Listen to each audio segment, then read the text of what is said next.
Señor Alejandro, ¿cómo estás? ¿Qué tal? Bienvenido. Buen día, Antonio. Gracias por la invitación. Es tan dinámico todo, ¿no? Ayer, por supuesto, una de las noticias principales era la apertura de las sesiones en el Congreso, con un color bastante particular. Apareció lo de Nahuel Gallo y obviamente tapó absolutamente todo. Pero ayer comenzaron las sesiones ordinarias y habló 100 minutos. Exactamente. Más de una hora y media. El presidente Javier Milei. ¿Qué te dejó? A ver, primero yo te diría, no me dejó muchas novedades. No Bien. creo que haya sido un discurso en donde cuando lo miremos dentro de unos años para atrás, digamos, acá hubo un punto de inflexión, acá hubo un anuncio, acá hubo algún hecho político que modificó todo. Me parece que dejó varias confirmaciones. La primera confirmación es que estamos frente a un presidente que se siente fuerte, seguro, cómodo, que está en un momento de su gestión muy exitosa, después de haber tenido 2 años en donde su programa de estabilización económica dio resultados más que satisfactorios, donde eso se reflejó en un resultado electoral más que satisfactorio y donde eso después se transformó en un verano que acaba de terminar con un Congreso que le dio unos triunfos parlamentarios muy significativos. Entonces me parece que llega ese presidente muy fortalecido ahí. La otra confirmación es que mientras tenemos un gobierno fortalecido, tenemos una oposición inexistente. Ayer hubo una cuestión entre las formas y el fondo, ¿no? Sí.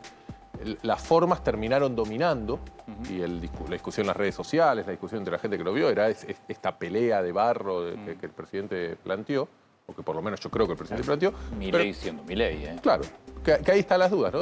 Fue un presidente que la posición kirchnerista lo fue a provocar y el presidente reaccionó, o fue un presidente que él mismo convocó eso. Mi interpretación viéndolo por televisión, por ahí en el recinto se percibió distinto, pero por las cámaras, las tomas, es que el presidente fue a dar esa pelea, que el presidente mostró que en su juego no le van a ganar, ¿no? O sea, es un presidente que no le tiene miedo al ridículo, que no le tiene miedo a la pelea, que no le tiene miedo a la agresividad, que no le tiene miedo a la transgresión. Es un presidente que tiene escuela de años de panelista, donde ese tipo de ida y vuelta es mucho más habitual y agresivo que lo que era incluso en la política. Entonces, me parece que ahí el presidente salió a darle aire a una oposición muy debilitada, que me parece que de vuelta no es una novedad, es algo que venimos viendo desde los últimos 2 años, en donde el kirchnerismo cada vez está más flojo, donde no hay grandes figuras, donde no hay grandes contrapesos, donde el gobierno se va fortaleciendo y donde tenés todo un resto del arco político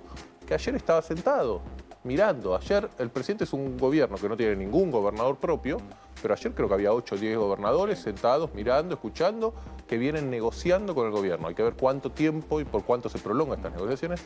Así que en ese contexto yo te diría no demasiadas novedades. Yo creo que sí, por lo menos yo vi 2 novedades ayer a la noche. La primera novedad, por ahí no tan significativa, para mí sí lo es que el presidente reinterpretó lo de la volatilidad del año pasado y la incertidumbre que hubo el año pasado de una forma nueva, por lo menos que yo hasta ahora no la había escuchado.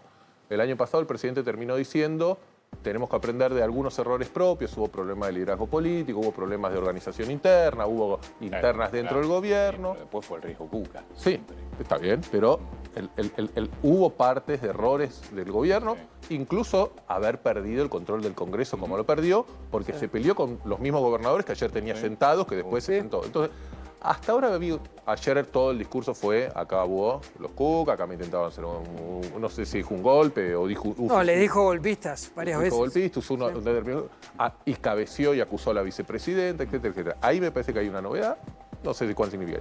La otra novedad de ayer es que el único dirigente que para mí mostró músculo, reflejo, capacidad de provocación, capacidad de dominar la agenda, de controlar la agenda, que tuiteó a las 20:59, un minuto antes que empezara el presidente a hablar, fue Chiqui Tapia. En donde uno dirá, bueno, en el largo plazo esto es algo que lo favorece Chiqui Tapia, que lo perjudica, pero que claramente Chiqui Tapia salió ayer a ser un actor político ya por afuera del fútbol. Yo no sé si está pensando en expander su intento de saltar a la política, de ser candidato a presidente, pero el Chiqui Tapia hizo ayer y mostró capacidad como opositor mucho mayor a la de todo el resto del kirchnerismo junto. Una muestra de poder claramente de Tapia, la foto primero con Nahuel Gallo y después también esto que decís vos, tuiteando un minuto antes. Sí, y yo creo que si vos le decís al presidente, el presidente se debe haber sentido muy cómodo en ese juego, en esa discusión con el kirchnerismo, en donde está llamado a su juego. Intuyo, supongo, que el gobierno y el presidente se debe haber sentido muy incómodo enterándose que la agenda se la maneja otro, ¿no? Entonces, no, pero aparte, sobre algo que estaba previsto que fuera un éxito del gobierno.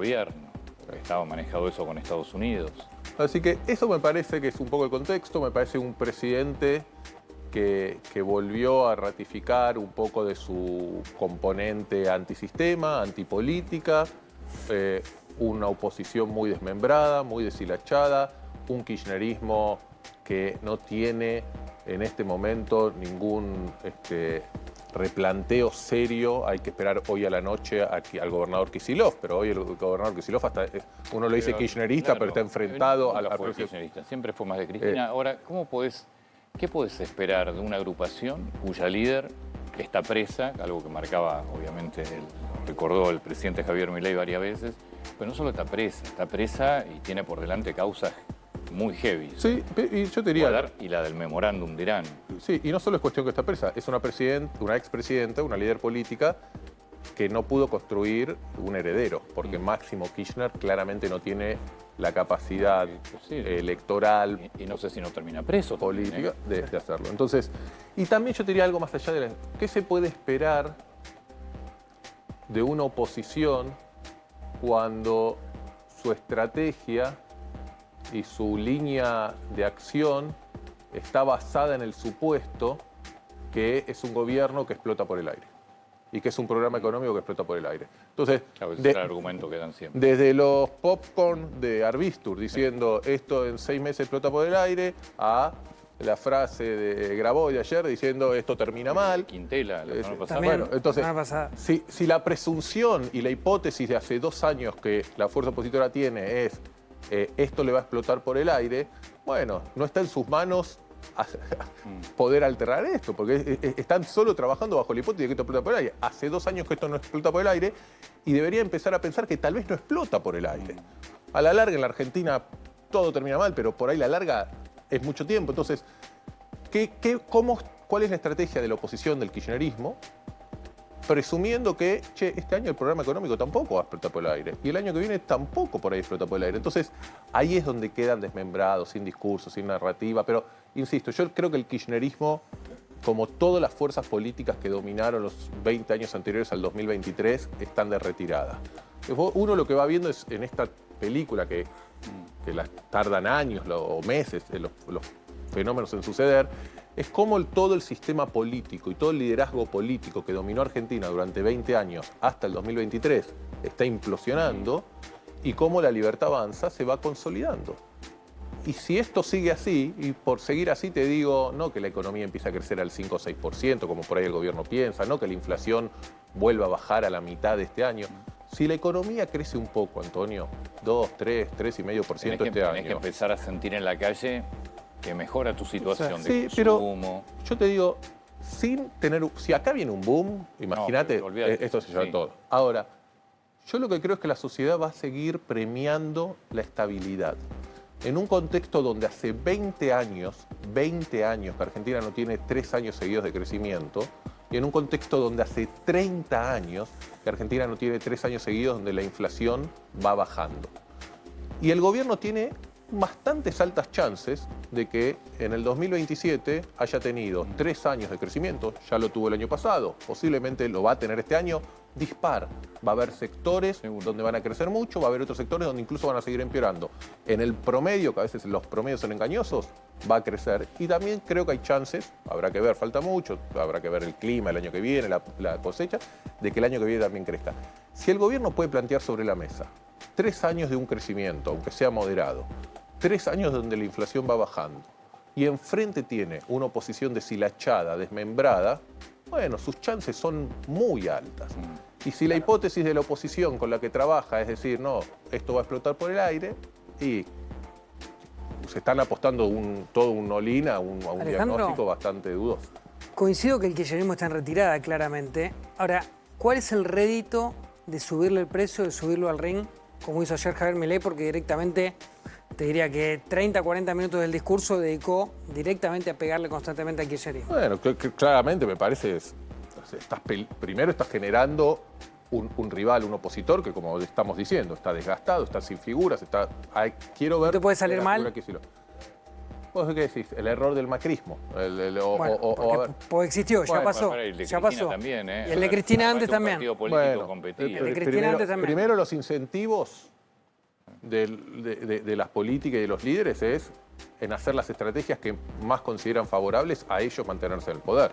Entonces, si vos me decís, ¿contra quién prefiere competir el gobierno el año que viene? ¿Contra un liderazgo nuevo que aparezca con un discurso innovador, que no esté ligado al pasado, que se muestre competitivo, que le robe votos propios, que capture lo anterior, que todavía eso no está en la cancha? ¿O competir contra algo que está desprestigiado, etcétera, etcétera? Bueno, es obvio que sus incentivos están ahí. Es el lugar donde se siente cómodo, es el lugar donde lo sigue mostrando en una situación blanco-negro, pasado-futuro. O sea, competir contra un pasado cuando la gente ya desechó ese pasado, donde ese pasado quedó desgastado, quedó hundido, bueno, sigue siendo una posición de comodidad para el gobierno.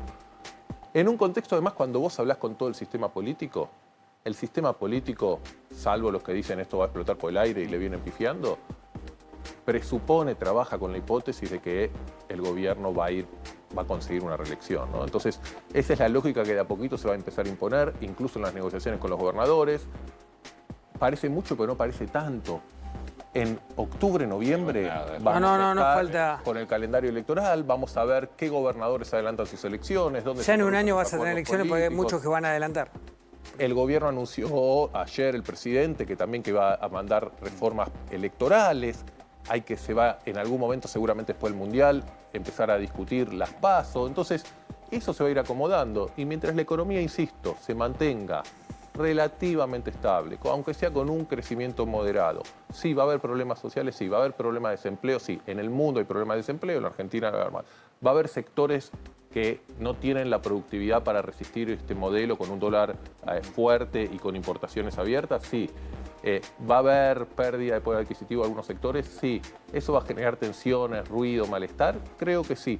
Ahora, no me parece que eso vaya a tener una magnitud tan grande para alterar esta dinámica, la de un gobierno... Porque no tenés nada del otro lado. Hay muy poco. Y si del otro lado la figura nueva es Chiquitapia, te diría que también el gobierno está bastante bien. ¿Te lo imaginás a Chiquitapia? Porque yo no sé si fue una jugada política, o sea, fue política, pero no sé si lo hizo por interés político o porque no hay que olvidarse que tenés un tema judicial. Declara esta semana también. No lo tengo en claro. No sé. A ver, está claro que el presidente de la AFA está jugando un juego que va más allá del fútbol. Mucho más. Mucho más. La jugada de ayer fue... Está claro que mostró músculo y decir, yo estoy acá jugando. Ahora, lo pone en otra cuestión, empieza a jugar con otras ligas, empieza a jugar, recién lo hablábamos con Fabián, sí, en cuestiones de, vos decías, acá estaba el gobierno de Estados Unidos con el gobierno de Argentina planificando esto. Es que esto iba a ser Trump-Milei con la liberación interviene sobre eso, altera la dinámica. De la forma que sea, Antonio, es un escenario favorable para el gobierno. O sea, es un favor. Yo lo que creo que acá, yo quiero el dato político que falta es hoy a la noche Kicillof.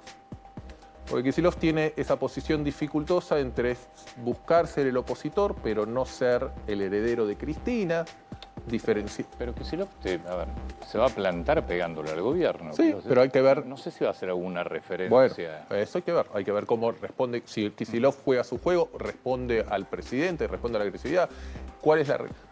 Kicillof está en el proceso de tratar de consolidar una candidatura presidencial de un peronismo, kirchnerismo, que viene medio decaído. Ahí lo que habrá que ver es cómo evoluciona esa interna y si él tiene la capacidad de aglutinar y si Cristina Kirchner y Máximo Kirchner aceptan delegar, ceder, no dar la pelea a lo que muchos consideran medio inevitable. Que hay un vínculo natural que a la larga se soluciona. No termino de entender qué poder tiene hoy Cristina Kirchner estando presa, imposibilitada de competir, imposibilitada hasta de presidir un partido. Primero, a ver, lo que hay que entender es que ese poder va cayendo, desmembrándose. No, tiene el poder de que tiene todavía un apoyo social dentro de ese sector de la sociedad significativo. Hoy la imagen de Cristina Kirchner no es mucho peor que la imagen de otro dirigente del peronismo o del kirchnerismo, incluso la del propio gobernador Kicillof. Tiene un liderazgo todavía en el sector mucho menor y se va desmembrando. Tiene influencia sobre territorios, algunos, tiene intendentes que le responden, tiene bloque en el Congreso. Yo eso te lo tomo. Tiene influencia sobre sectores de la justicia todavía. Hasta que tengas que empezar a manejar la caja que ya no tenés. No, eso está claro. Pero, Antonio, la sensación, y cuando uno mira los datos fácticos, es el poder del kirchnerismo se va desmembrando claramente. Muchos dicen, bueno, esa historia ya la escuché 20 veces y después hace 20 años que son gobierno, o van, vienen, vuelven. Lo que no quiere decir que no haya en la sociedad argentina un 25 o 30% de la gente, que sale muy claramente en las encuestas, que cuando uno le hace preguntas están totalmente de acuerdo con posiciones más aislacionistas, proteccionistas, populistas, estatistas. Entonces, que Cristina Kirchner, Máximo Kirchner, no tenga más competitividad electoral, no tenga más capacidad electoral, Cristina Kirchner no pueda ni siquiera presentarse electoralmente más el resto de su vida, según el fallo, no quiere decir que no vaya a haber otros dirigentes políticos que ocupen ese espacio. Kicillof va a querer ser él, habrá otros que le quieren competir. Supongo que Grabois está en la idea de que él va a ser el que capture eso. Pero ¿qué te quiero decir? Hay 25-30% de los argentinos que piensan así. Si esos 25-30% de los argentinos se le suman otro porcentaje de insatisfechos porque el programa económico empieza a ir mal, porque la economía se empieza a revertir, porque la inflación vuelve a crecer, porque lo que le terminó pasando a Macri, la promesa explotó y la desilusión volvió. Bueno, si vos al 25-30 le sumás 5, 6, 8 más, ya estás en un balotaje, en una situación competitiva y terminas de una moneda al aire. Entonces, ahí es la combinación esta. Mientras el programa económico del gobierno se mantenga sólido, en este contexto de un sistema político que todavía está implosionando y no aparece lo novedoso, lo nuevo, la figura, lo fresco, la reconfiguración, las chances del gobierno... ¿Te pueden sacar de placar un Alberto Fernández como en 2019? Yo lo veo muy difícil. El peronismo también está debilitado. El peronismo hoy gobierna la mitad de las provincias que gobernaba hace 2 años y 3 meses atrás. El peronismo hoy tiene el menor número de bancas en el Senado histórico. El peronismo... los partidos nacionales ya han perdido representación. Uno a veces es muy fuerte decir el peronismo está siguiendo la trayectoria del radicalismo. El peronismo tiene mucho más, raíces mucho más profundas en la sociedad y algunos... Pero cuando uno lo mira en la forma, es bastante cierto. Y cuando uno mira la lógica actual de la política, es una política en donde se está atomizando y fragmentando el poder, en donde el presidente ya no negocia con un líder de la oposición, el presidente negocia con 20, 25 pequeños actores que cada uno tiene una porción chiquita, en donde vamos viendo como un nuevo federalismo, en donde vamos viendo provincias con un nivel de autonomía económica y política que no vimos hace mucho tiempo, en donde las últimas leyes que se fueron sancionando incluso van reafirmando y fortaleciendo eso, en donde incluso boleta única, que ahora el gobierno lo quiere revertir y dejar que se pueda votar toda la lista completa, boleta única ya te separa la elección local de la nacional, y la elección nacional ya no puedes votar boleta única, cosa que favorece la influencia de los gobernadores, donde tuviste la reforma laboral que te descentraliza discusiones sindicales, que también te lo lleva a la esfera y a la influencia mayor de los gobernadores. Donde tú tenés ley de glaciares, donde también te federaliza y te lleva temas ambientales y minería a las provincias, donde los proyectos RIGIS le están dando viabilidad económica a muchas provincias que solamente dependían de lo estatal. Entonces, hay todo un cambio ahí que también viene con la minería, con Vaca Muerta, que está para mí reconfigurando el mapa geográfico, económico y político del país. Y te parece chique. Totalmente. Alejandro, muchas gracias. Muchas gracias por la invitación.